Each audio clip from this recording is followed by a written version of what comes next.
भक्त जनों को उपहार देने लगे। जब इच्छा जिनकी हुई वही यहाँ भाव है। राम राज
क्या हुआ? तो हनुमान जी को सीता मैया अपने गले के हार उपहार दे दिए, क्योंकि अपने हनुमान जी को सीता महारानी पुत्रवत मानती, बहुत प्यारी। अपने गले के हार माता जी दे दिए।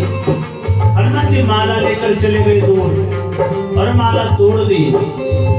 माला तोड़ के जब वो देख रहे थे दाने दाने को, तो किसी भक्त ने देख लिया, शिकायत कर दिया श्री रामचंद्र जी के पास।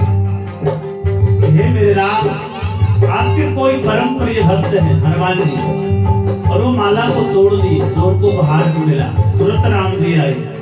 वही ना भाव है क्या? हो एक भगत राम जी से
हनुमान जी महाराज की जय। हनुमान जी महाराज परम प्रिय भक्त है श्री रामचंद्र जी के, और हनुमान जी इस कलयुग में भी विद्यमान है। वो हर जगह है वायु रूप में। महाराज कोई पुकारने वाला होना चाहिए। सज्जना, ऐसे वीर बजरंगबली के चरणों में हम लोगों ने प्रणाम किया। हम लोग पुनः कथा सत्र की ओर आगे बढ़ेंगे। कल हम लोग क्या श्रवण कर रहे थे? कल हम लोग कहाँ तक श्रवण किए थे महाराज? हाँ, कहाँ तक? हाँ, देखिए कल हम लोग श्रवण किए थे, जीने की इच्छा जीवों की नहीं जाती, जीवित आशा समुद्र सुगम, और कालो बलियान अहिवत अज्ञात प्रतिपद्धति। जिस तरह सर्प मेढक के ऊपर झपटता है, उसी तरह काल भी जीव के ऊपर झपटता है और अपना याहार बना लेता है। किसी को पता है धरती में कि मृत्यु कब होनी है? ऐसा कोई नहीं है। कोई भी मानव अगर जान ले कि मृत्यु कब होनी है तो शायद कुछ उपाय कर लेता अवश्य, लेकिन क्या हम लोग नहीं जान रहे हैं? जान रहे हैं, देख भी रहे हैं सामने कि कब कब टिकट कन्फर्म हो जाता है पता नहीं चलता है। बिना आधार कार्ड का टिकट कन्फर्म हो गया, घर बैठे बैठे अपने आप टिकट पहुंच गया। महाराज फिर भी हम लोग संभल नहीं पाते। क्यों? क्योंकि माया है ही इतनी विचित्र। माया का काम क्या है? माँ माने नहीं और या माने जो नहीं है उसको दिखा दिया कि देखो संसार है, देखो मोह माया है, देखो परिवार है, इसे फंसो और मस्ती करो। और किनको छुपा दिया? भगवान को, जो भगवान हर जगह है, कण कण में। ओ हरि व्यापक सर्वत्र समाना, हरि व्यापक सर्वत्र समाना, प्रेमत प्रगट मोहि न जाना, हरि व्यापक सर्वत्र समाना, प्रेमत प्रगट।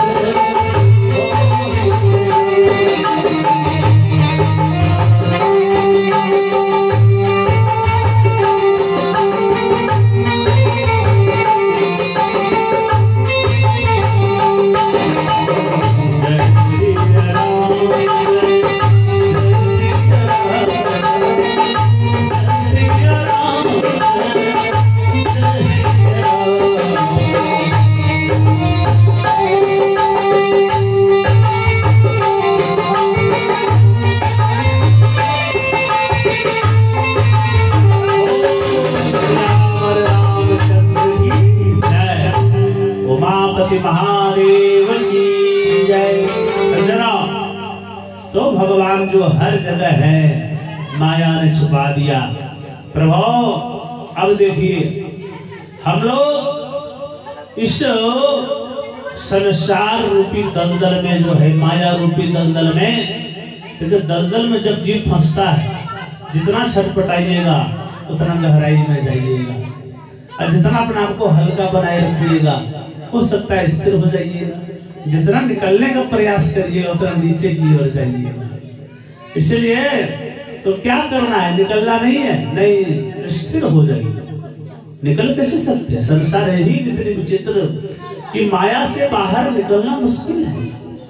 माया को आप छोड़ कैसे सकते? नहीं, मायापति के शरण को पकड़िए, उनके चरण में प्रणाम करिए, तब माया आपको कुछ बिगाड़ नहीं पाएगी, आपके ध्यान को भटका नहीं पाएगी। अगर ऐसा आप करते हैं तो आपका परलोक सुधर जाता है। हम कहते हैं सज्जनों, शास्त्रों में भी दिया है, इस बात को बार बार कहा गया है। अरे सज्जनों, अगर हाथ ही पकड़ना है तो जगत के मालिक का पकड़िए, संसार के मालिक का हाथ क्यों पकड़ती हो?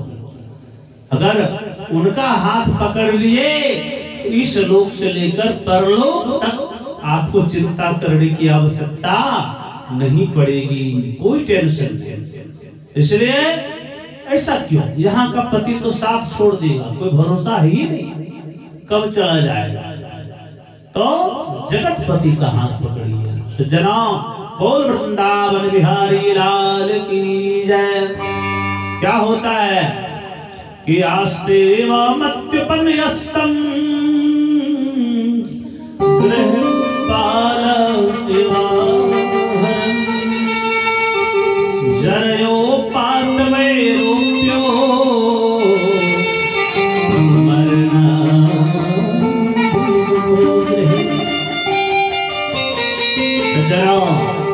कहता है जब अंत समय जब बुढ़ापा आदि बूढ़ा जब हो जाता है ना, तो गृहपाल आने उसको कुत्ते के बराबर दर्जा हो जाता है, सबसे बाहर वाला कमरा दिया जाता है महाराज। जिस घर के बेटे बहुत सत्संगी नहीं है, ऐसे लोग तो वृद्धाश्रम में तुरंत छोड़ देते हैं। जरा सा अगर घर में कलह मचा, माता को वृद्धाश्रम भेज दिया। बताइए कैसे पुत्र होते हैं। अरे अगर तुझे बुद्धि नहीं है कि पत्नी और मां के बीच में कैसे सामंजस्यता बनाई जा सकती है। सत्संग करो। क्या पहले तुम संसार में आया कि पहले तुम्हारी पत्नी आई? संसार में लाने वाला कौन है? माता जी। फिर उसको हटाने का बात ही कहां बनता? उसको रखते हुए आप संसार को रखिए, उसको खिलाते हुए संसार को खिलाइए। तुम उसको साइड करेंगे? ऐसा हो सकता है शरीर से प्राण निकाल दो, प्राण डिस्टर्ब करता है, छटपटी लगता है, तो तुम किस काम का? जीव किसी काम का रहता है प्राण निकल जाने के बाद। तो प्राण देने वाले तुम्हारे माता पिता है, हम लोगों के माता पिता है, तो उनके बिना जीवन नर्क के समान है। सज्जना, तो ठीक है बाहर का कमरा रहे, भीतर का कमरा रहे, लेकिन सुविधा में कमी नहीं होनी चाहिए। क्यों? क्योंकि वायुरोत कर्मतो तार कप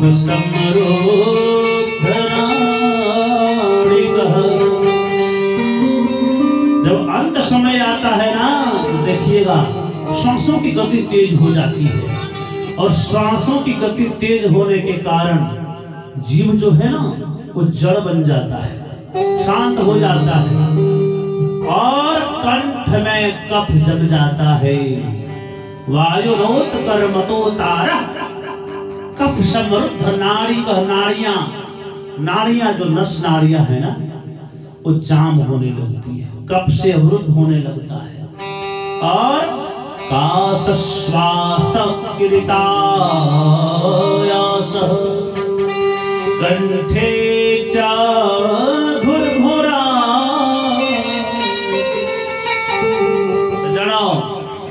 जब वो श्वास लेता है तो कंठ से घुर घुर की आवाज आती है। अंत समय में सज्जनों समझ जाना चाहिए, जब ऐसे स्थिति में जीव पहुंच चुका है, जब कफ उसके नाड़ियों को अवरुद्ध कर रही है और सांसा उसका फंस रहा है, कंठ घुर घुर का आवाज कर रहा है, तो समझिए उसकी अंतिम घड़ी आ चुकी है। सज्जनों इस बात को अवश्य समझ जाना चाहिए। और क्यों? अंत समय में शयानः परिशोचत भी परिवित्तः स्वबान्धवे। अपने बंधु बांधवों के बारे में जीव सोचने लगता है। जब अंतिम घड़ी आती है ना, अरे मेरा बेटा कैसे करेगा, क्या करेगा, घर परिवार कैसे चलाएगा।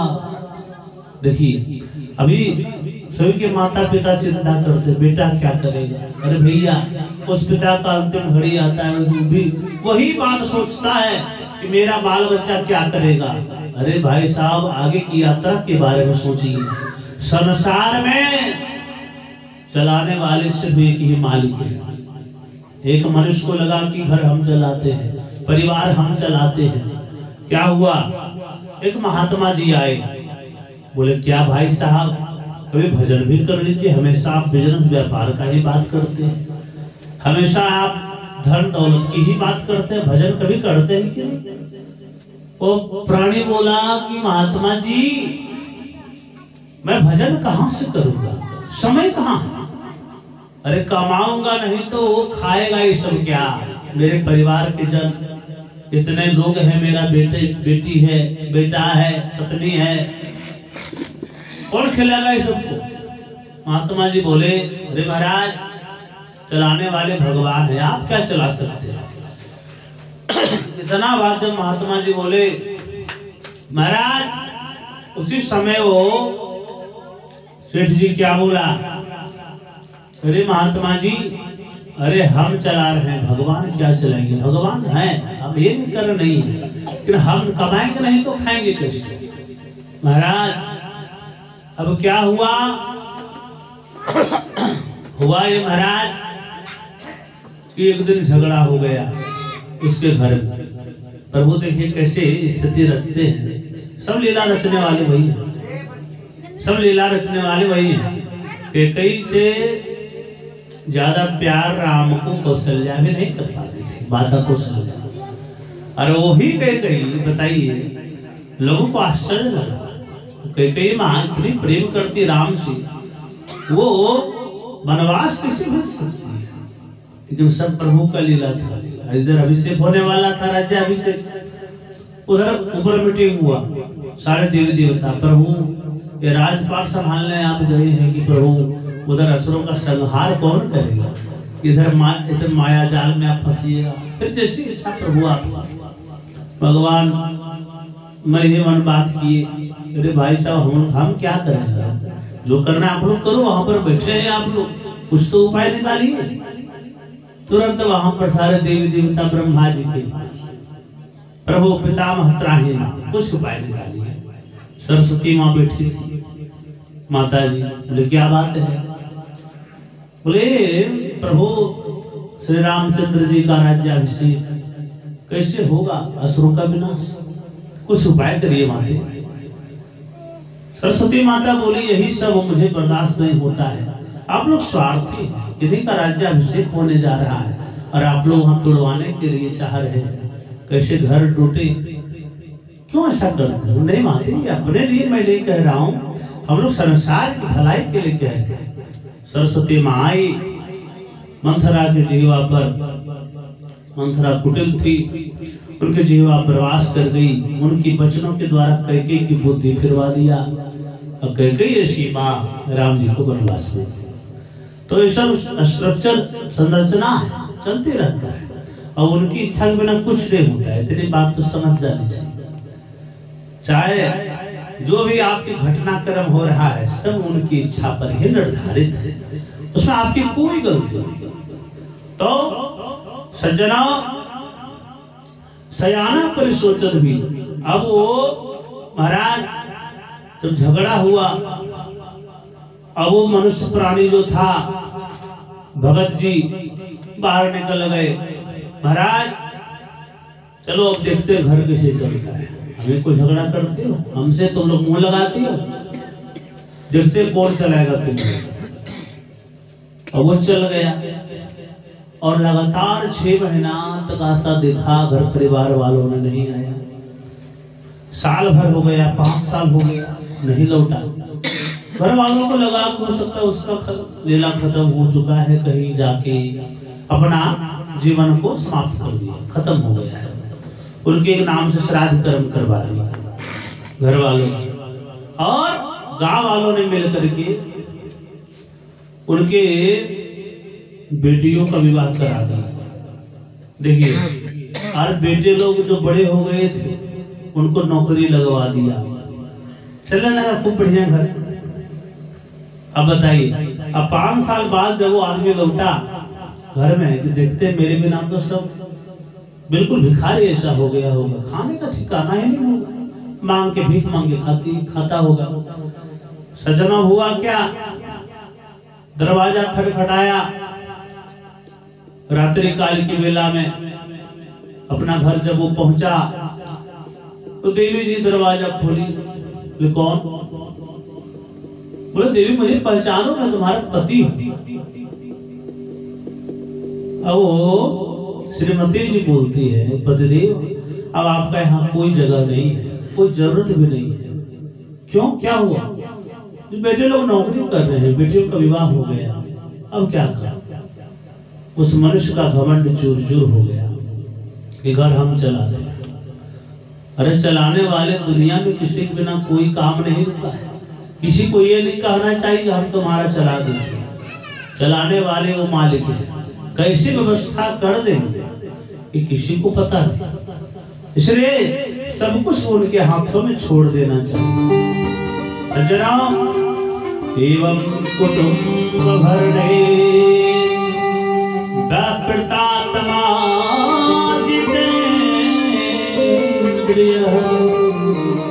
म्रियते रुदतां स्वानम्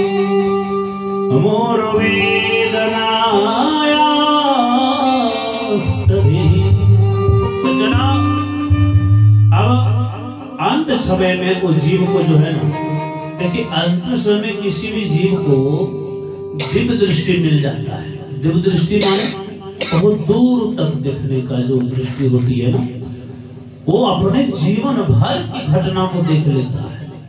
अंतिम समय में देवी दृष्टि पर जायते, और एकी भूतम जगत सर्वम ना किंचित वक्तु मीहते।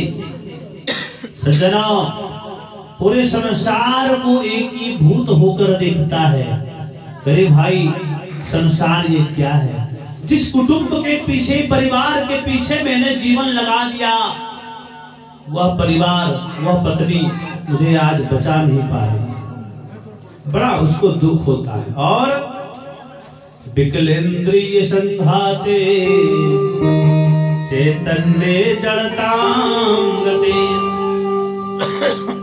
अंतिम समय में इंद्रियां विकल हो जाती हैं।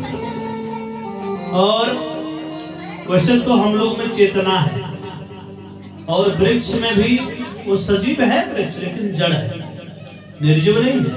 पर देवी दृष्टि तस्मिन अंत क्षणे। सज्जनों, जीव जड़ हो जाता है। क्यों? हाथ पे हिलता डुलता नहीं है, अंत में श्वासा चलता है और स्मृति बनी रहती है। कौन है? सज्जना, पर चलंती ततः प्राणा जामे निकट। सज्जना, जब जमदूत आता है अंतिम समय विकराल रूप लेकर के, और जब प्राण निकालता है ना, तो शतवृश्चिक दृष्टस्य 100 बिच्छुओं के बराबर डंक होता है। एक बिच्छू जब काला, बड़ा बिच्छू जब डंक मारे तो कैसा दर्द होता है। लेकिन किसको दर्द होता है? जो पापात्मा रहते हैं, जिसको लेने जमदूत आते हैं। अच्छा, जो भगवान के भक्त रहते हैं, उनके तो विष्णु के पार्षद लेने के लिए आते हैं, उनको क्या टेंशन है। लेकिन जमदूत अगर आए तो इतना भयंकर दर्द होगा महाराज। एक बिच्छू का डंक का जो जहर होता है ना, दर्द होता है ना, वो सहना मुश्किल हो जाता है। और 100 बिच्छू एक साथ डंक मारे। यहाँ आया है शतवृश्चिक दृष्टस्य जा पीड़ा सा अनुभूयते, ऐसा अनुभूति होती है। तो क्या होता है? फेन मुदगिरथे मुखम सुवत मुखम लाला भरे। मुख से फेन निकलने लगता है, मुख से लार निकलने लगता है, जीव दर्द से। लेकिन मुख से इतना भी नहीं निकल सकता कि मुझे दर्द लग रहा है, मैं बेचैन हूं, क्योंकि वो जड़ हो गया ना, काम नहीं करेगा। एक भी इंद्रियां, हाथ पैर मुंह कान नाक, कुछ भी काम नहीं करेगा, सब शांत हो जाता है। सज्जना, तो फेन मुद गिरथे सोत मुखम लाला कुलम भवे अधोद्वारे गच्छन्ति पापीनां प्राणवायव। सज्जना, पापियों का प्राण किधर से निकलता है? ध्यान रखने की बात है, अधोद्वार से। अधोद्वार से, नीचे की द्वार से प्राण निकलता है। और कैसे निकलता है महाराज? जमदूत का रूप कैसा है? पहले ध्यान पूर्वक सोचें। हम जो कह रहे हैं, ध्यान पूर्वक कथा श्रवण करें, जरा सा ध्यान इधर उधर मत भटकाएं। क्या कैसा स्वरूप है जमदूत का? जमदूतो तदा प्राप्तो भीमो सरभसे क्षणो पाशदंड नगनौ दंते कटकटायितौ। तो जमदूतो तदा प्राप्तो भीमो, विकराल स्वरूप है महाराज। और पाश दंड हाथ में लिए हुए दो जमदूत आते हैं, और नग्न है महाराज, और विशाल दांत है जो कटकटाता है प्राण निकालने के लिए। दंते कटकटायितौ, और धकेशौ, बाल ऊपर उठा हुआ है महाराज। काक कृष्णौ, उनका पूरा शरीर काला है महाराज। और वक्रतुंडौ, मुख पे टेढ़ा है। हम लोग का मुख सीधा रहता है, और उनका मुख जो है टेढ़ा रहता है। बड़ा विकराल स्वरूप जब देखता है तो जीव परेशान हो जाता है। नखायुधौ, उनके नख से ही लंबे लंबे नख है, शस्त्र के समान महाराज। एक बार में नाखून अगर से कर दे शरीर का मांस सब नीचे हो जाए महाराज। आयुध है माने शस्त्र वही है जमदूत का। तान दृष्टवा त्रस्त हृदय, उसको देखकर पापियों का हृदय धड़कन बढ़ जाता है, वह बेचैन व्याकुल हो जाता है कि कैसा स्वरूप वाला आ गया है। शक्रण मूत्रम विमुच्यति, वह बिस्तर पर ही मूत्र उत्सर्जित कर देता है, मूत्र कर देता है, मल कर देता है। सज्जनों, इतना दर्द होता है, दर्द के मारे उसको पता नहीं चलता। अंगुष्ठ मात्रम पुरुषो हा कुर्बन बेदारयन, अंगुष्ठ मात्र का रूप उसके शरीर से जब जमदूत निकाल लेता है वो रोने लगता है। इसी ने प्रश्न किया महाराज, आप लोग जो कहते हैं कि पाप पुण्य के फल को भोगना पड़ता है, कौन भोगता है? शरीर को जला देता है या फिर गाड़ देता है या फिर जल में बहा देता है, तो भोगता कौन है? सज्जनों, एक होता है स्थूल शरीर जो आपका दिखाई पड़ रहा है। क्या ये मरने के बाद ये नहीं रहता है? ये रहता है। फिर जो मर कैसे जाता है? मरता क्या है? मृत्यु है क्या? सज्जनों, गीता जी में आया है, वासांस जीर्णानि यथा विहाय नवानि गृह्णाति नरो।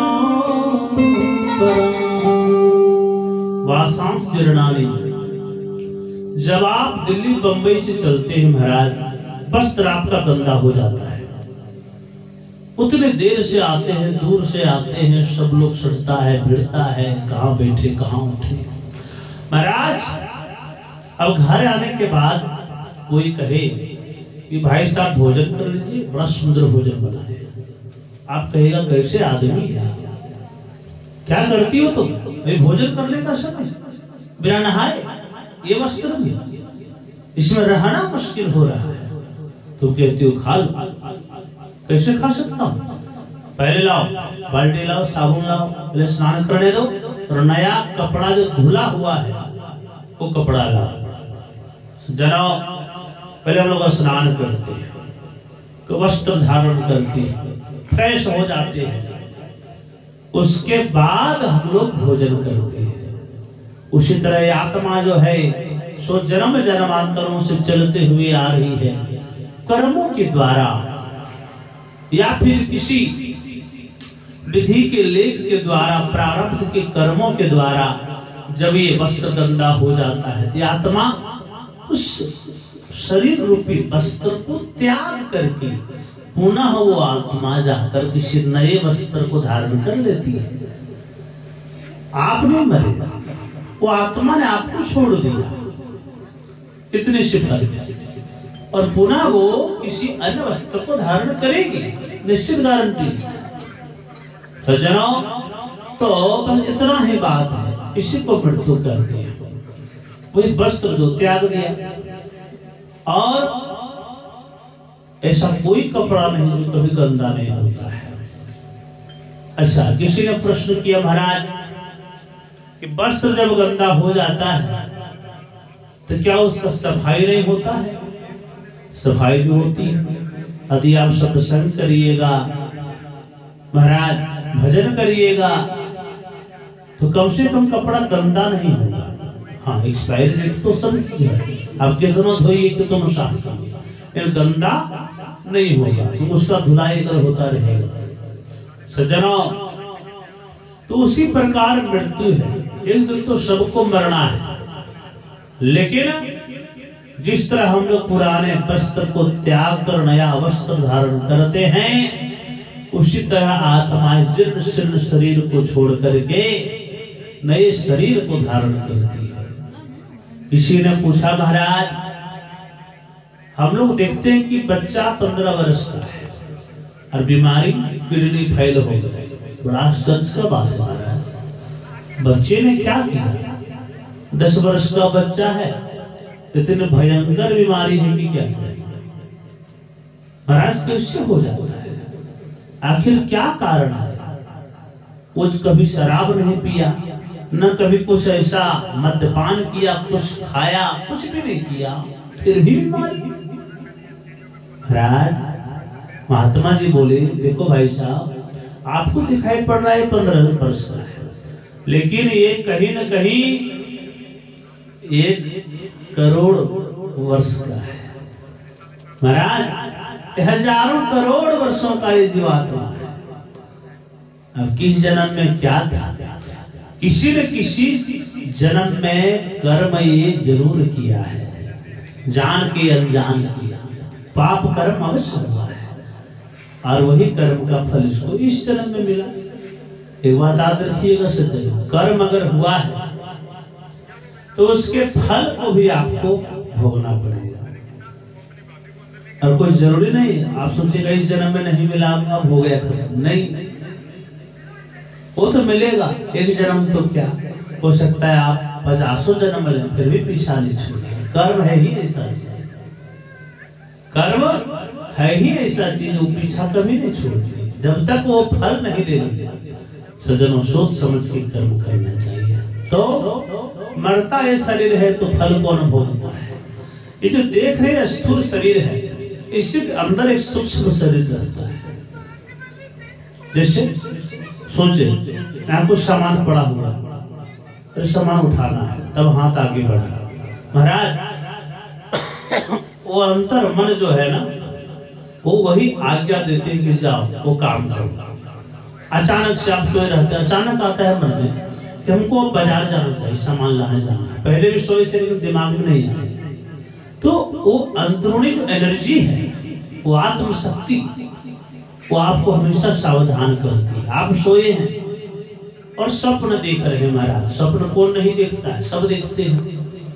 महाराज कोई स्वप्न देखा, जंगल गए हैं, जंगल में हम घूम रहे हैं। महाराज अचानक से शेर उधर से आया और मेरे पीछे दौड़ने लगा, हम भागने लगे।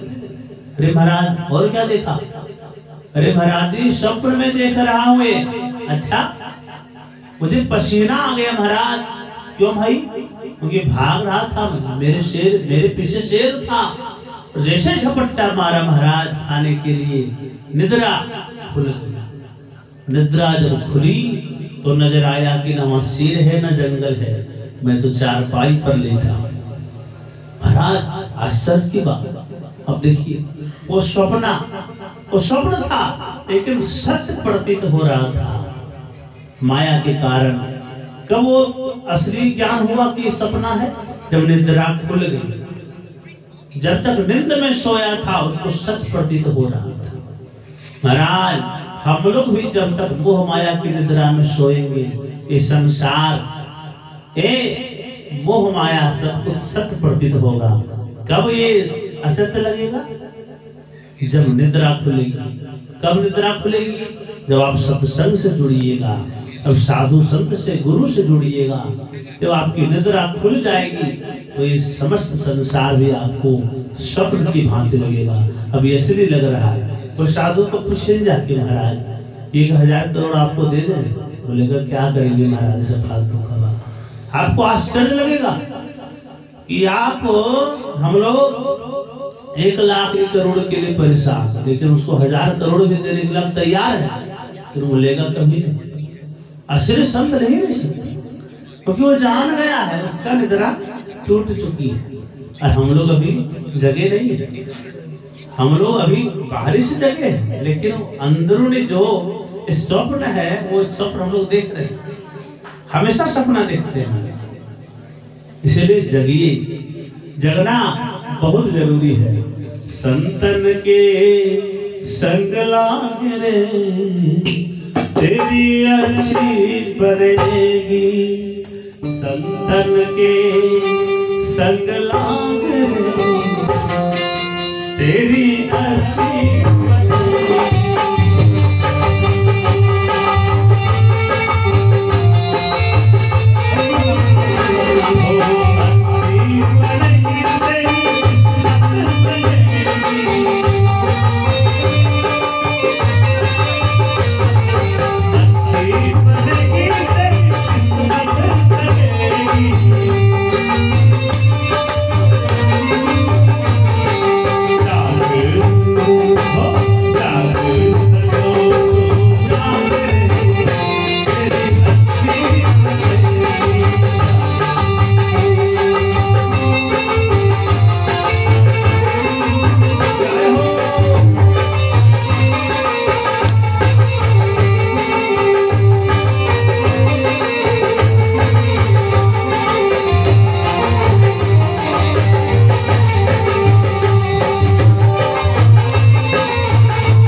संतों की संगति करने से कौवा भी हंस बन जाता है।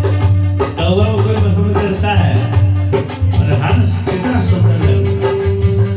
ओ कागा से तोहे हंस करेंगे,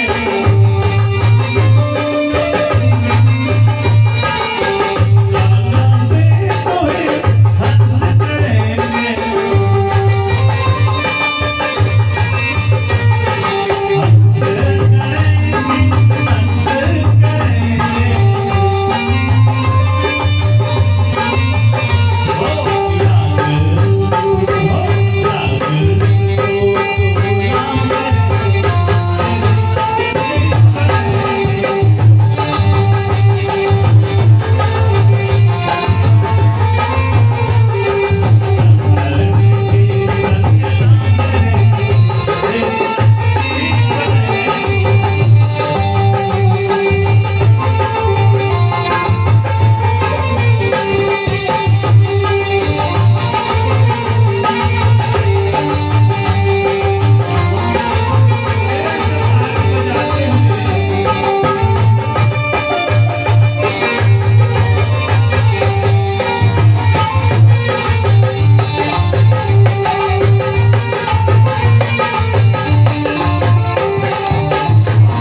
हम लोग सोए हैं और ये मोह रूपी निशा